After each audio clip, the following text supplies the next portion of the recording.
ओडिशा रे रहिछि नेपाल शुणिकी आश्चर्य हेउछन्ति कि एहा सत्य। ओडिशा रे एपरि एक ग्राम रहिछि ताहार नाम हेउछि नेपाल।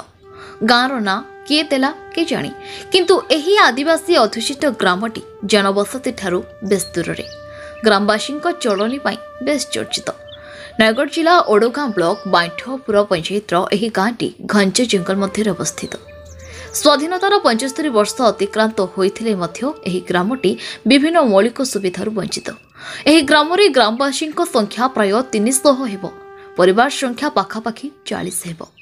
शिक्षा, स्वास्थ्य, पानीय जल, सड़क जोगाजोग, विद्युत सेवा भली मौलिक सुविधा एबे भी उक्त ग्राम रे अपहंच।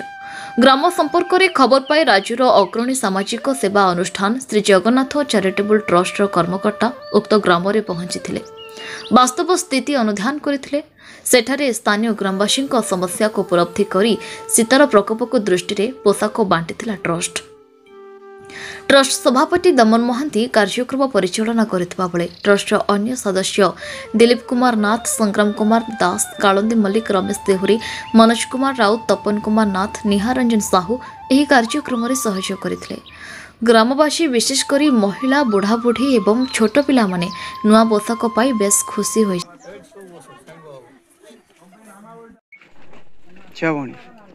बच्चा खेला होची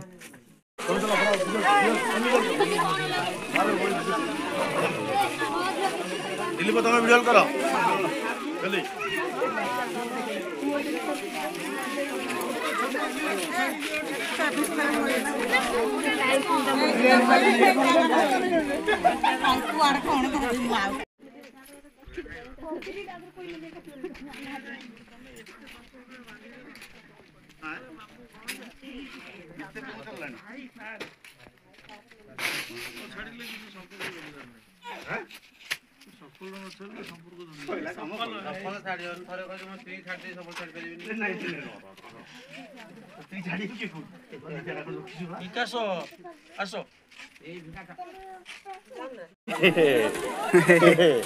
खुशी रेडी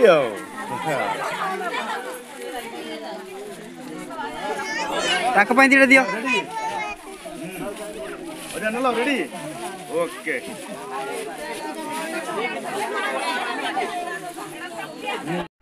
नमस्कार दर्शक बंधु, आमे आसी पहुँची जाइचु ओडिशा राज्यर नेपाल ग्राम रे। चमकी जाउछंती कि किंतु ए कथाटी संपूर्ण सत्य। आमे नेपाल देश नुहे।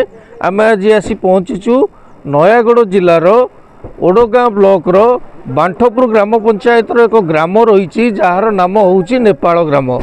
पाखापाखि ओडगाँ रु 15 किलोमीटर दूर रे जंगल रास्ता मध्य गले आसी पड़े ए गाँटी। ए गाँव रे प्रायतः जो ग्रामवासी माने बास करते से अनुसूचित जाति एवं जनजाति वर्गर लोक मैंने आमे आपण मैंने देखिपे एठारे वर्तमान जगन्नाथ चैरिटेबल ट्रस्ट रो सदस्य माने आसी पहुँचवा परे एठी जो रोची नेपाल ग्रामर ग्रामवासी मानक मध्य रे बेस उत्साह प्रकाश पाई। सेठारे आमे किछि शीत वस्त्र प्रदान करिवु ग्रामवासी मानकु। ग्राम रे आमर वर्तमान सामाजिक कार्यक्रम हब।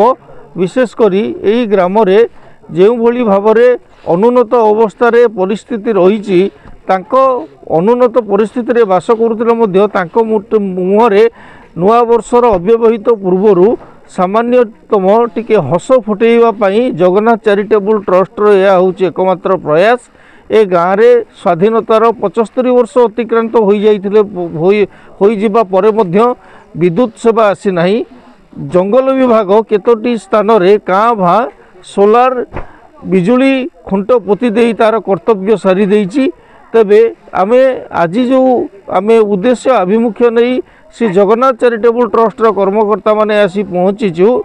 एठारे लोक मानकु किछि शीत वस्त्र प्रदान करिवु। नुआ वर्ष पूर्व तांकर सुख दुख रे टिके भागीदार हेबु एवं सेमानकु मुहरे टिके हस फुटाइबु। जगन्नाथ चैरिटेबल ट्रस्ट रो सदस्य मानक द्वारा वर्तमान एटी पालो बिछा सरिलाणी। पालो उपर शीत वस्त्र वर्तमान प्रदान करा जाउची। धीरे धीरे आमर ग्रामवासी माने मध्य आसिकिरी पहुँचिलेनी।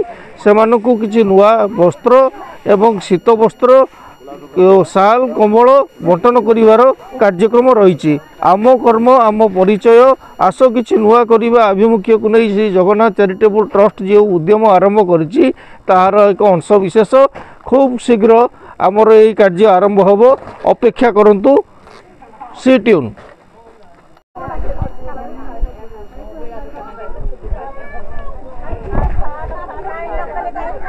जय जगन्नाथ जय जगन्नाथ जय जगन्नाथ। आज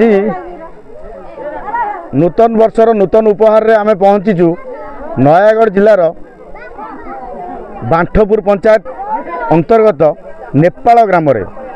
नेपाल नामटी स्वतंत्र आमे बाबू नेपाल गोटे स्वतंत्र माने देश जोटी हिंदू देश से नेपाल माने रुहंती किंतु आम ओडिशार भी नेपाल अच्छी जो नेपाल रे आमे अवस्थित कहीचु रहीचु एटी पाखापाखि 30 रु 40 परिवार रुहंती 150 रु 200 लोक माने से माने आज जो बड़े अवस्था अच्छा ना से करेन्ट सुजोग अच्छी ना शिक्षार सुविधा अच्छी ना गमनागमन सुविधा अच्छी जदि भी गमनागमन सुविधा अच्छी पाखापाखि जंगल रे 10 किलोमीटर आपको आसवा पड़ो जदि आप नुआ कर आपड़ एत डर लगे भावी आम कौटे फसीगलु गोटे भी लोक देखा पाइबेनी आठी सब जगह मजदूर रे चलती से वस्त्र से अभाव थिला आम खबर नहीं से दृष्टि आम आज से जहाँ वस्त्र आम पारे थिला आम आनी पहुँचेचु बहुत खुशी सहकार से नौकरी आनंद भी लगुच जे दबारे जो मजा थाए नबारे न थाए से नूतन वर्षर आम संगठन श्री जगन्नाथ चैरिटेबल ट्रस्ट यही वार्ता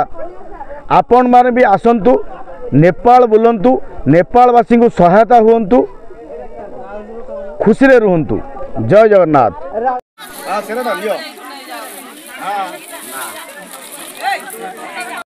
ब्यूरो चीफ अजित दासंक रिपोर्ट न्यूज उपांत खबर।